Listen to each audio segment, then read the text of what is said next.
Welcome to the Compendium Podcast, hosted by Leadership Books.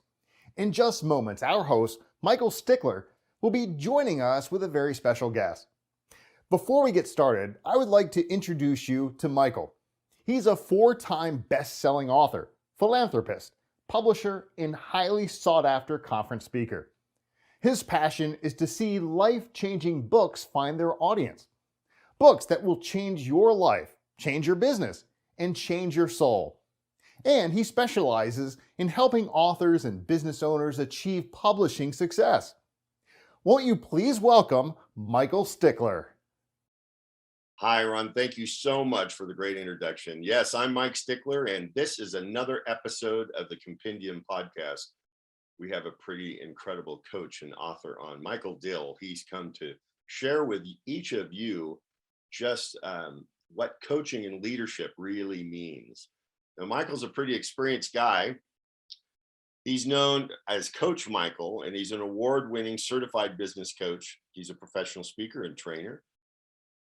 He is a proud partner of the Action Coach business coaching franchise and the president of Power and Ice Wealth Creation, a strategic leadership company that works with businesses, owners, leaders, teams, and entrepreneurs to both develop and systemize and structured organization while accelerating their mindset, efficiencies, and effectiveness to grow both personally and professionally to achieve extraordinary results. Boy, that is a lot, Michael. Good for you.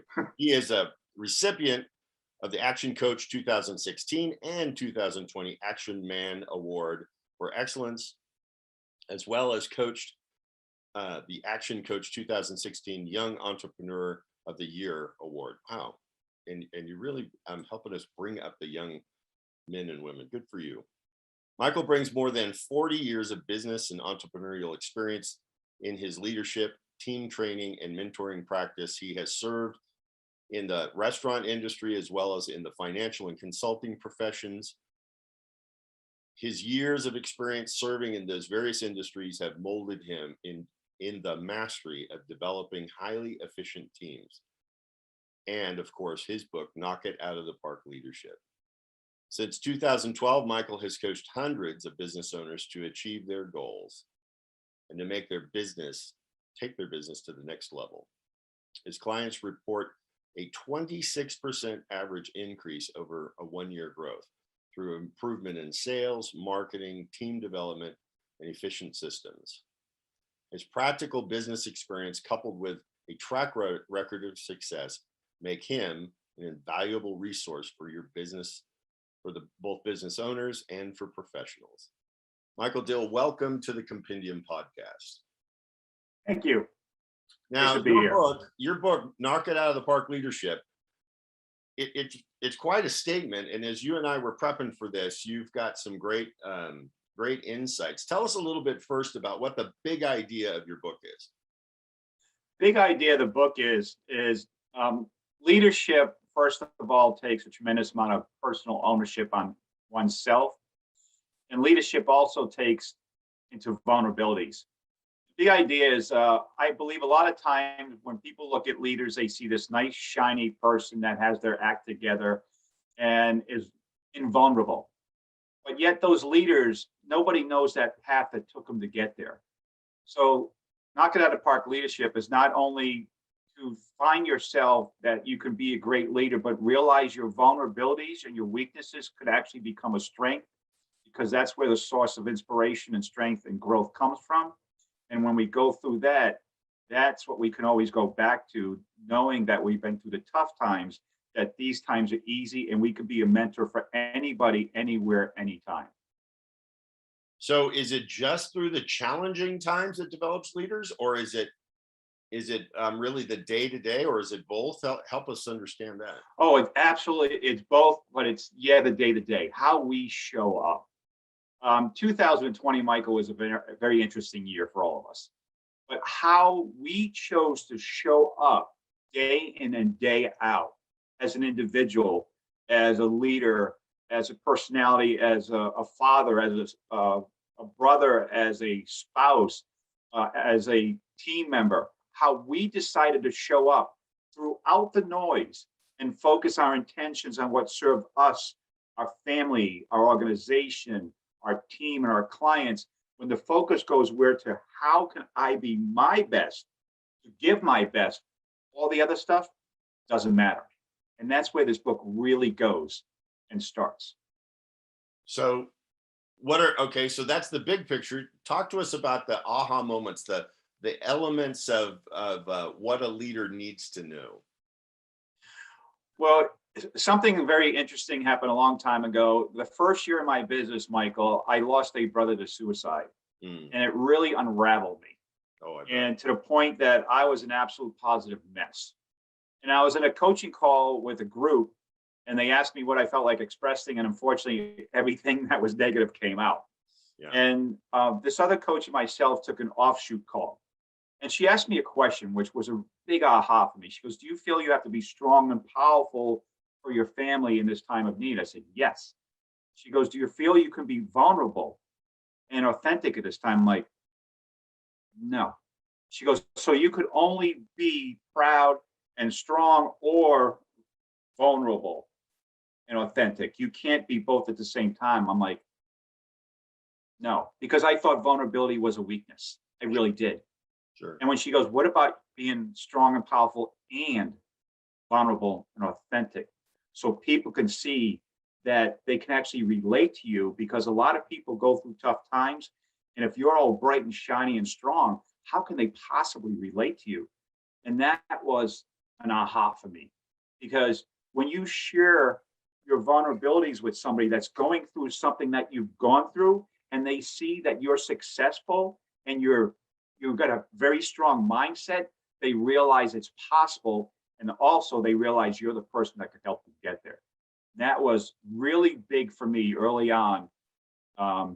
That's why I talk about adversity. That was tremendous adverse time for me, losing my brother. When I look back, it was my biggest learning experience, because the real fact was my brother attempted to go at it alone. I put my hand out for help. Right. I'm here today thriving when my brother isn't here. And when you think of what I do for a living, coaching people be better in business and life, here it is right there. That's what it takes. Yeah, it's amazing how those moments of adversity, I really relate to that. I shared with you off camera that my wife passed away just this last January, and I found out by far found that as one of the most challenging times of my life. But I also found out who I was and how deep I would go, and how much effort I would put in, and then also that whole vulnerability time, just sharing with people. People walk up and ask you how you doing, and you have a tendency to say, "Oh, fine," but actually inside you're tore up. And Yeah. so having somebody to really help you with those vulnerable times and help you really understand, you can open up and be that guy. How do you apply that, not just the vulnerability, but your other features inside your book? How do you get your clients to apply that? Well, the first thing I let them know is, first of all, business is a direct reflection of you. Some people think business and life is different. Yeah. No, it's linked. Excellent. So, like, if you have a problem at home with your spouse, you're not going to be at your best in business. So I tell my clients, it's a whole ball of wax: mind, body, heart, spirit. How are you showing up each and every day? So the real goal is for us as individuals to be our absolute best and do whatever it takes to get there. Because that energy, if you're working on being your best, that energy is going to drip down to everybody on your team. It's going to drip down to your customers. It's going to drip down to everyone you deal with, and everyone is just going to rise a little bit. They're going to, like a leader's the magnet. Your team's going to go up or down with you. So if you just work on being your best, owning it, the good and the bad, and being authentic, your team is going to enjoy working for you, because they know they're right. The person they're working for is real. They're not fake. And that's what because I can give everybody every strategy, every solution, every system in the world, how to get a better team, how to put the systems in place, get more structure, and all that. But if their mind isn't right and they're not at their best, they're not going to be able to apply it. So it's linked. That's fantastic. Knock it out of the park leadership. What an incredible idea. Now, outside of the book, authors always have great stories to tell of things that happen outside of the book while writing the book, or maybe it's a funny story. Tell the reader, the backstory to writing your book. Certainly. Well, what's interesting is 30 years ago, Michael, I did a speaking engagement. It was my first speaking engagement ever. And they said, what are you going to talk about? And I said, well, I'm going to talk about the ABCs of success. It seemed like an easy thing. And all I had to do is take every letter of the alphabet, get a word, attach it to the letter, like A is for attitude, B is for behavior, go down a list, tell a little story, and just have fun with it. Right. And it was a great speaking engagement, and everybody got a lot of value. And then I kept the notes. And someone said, you should write a book on this. And for 30 years, I've had these notes that, yeah, one day I'm going to write a book. And then I came out and did 26, the ABCs of success in blogs. In the following year, I did the ABCs of success in videos. And I kept talking about, I should write a book. But fortunately, I had all the content. And then last year, I'm having a conversation with one of my coaches during the beginning of the pandemic. And it was at that point, it was obvious that none of us were going anywhere for a while. It looks like we're going to be a lot more office time. And she said, Mike, is there ever time to write your book? Don't you think now would be the right time? And it just, yes, you're absolutely right. And I just started writing the book and getting into it and weaving my story in and having to go in certain directions and maybe changing some things to update it. And the biggest aha was learning who I am in the process and how much value I bring to the table and how much wisdom I've accumulated over the years. And what's interesting is you can take 30 years of wisdom and put it into a book. Right. And then the reader will take an hour and a half to 2 hours and read it and get your 30 years of wisdom in 2 hours. That's leverage. Yes. That was a big aha for me. I'm like, wow.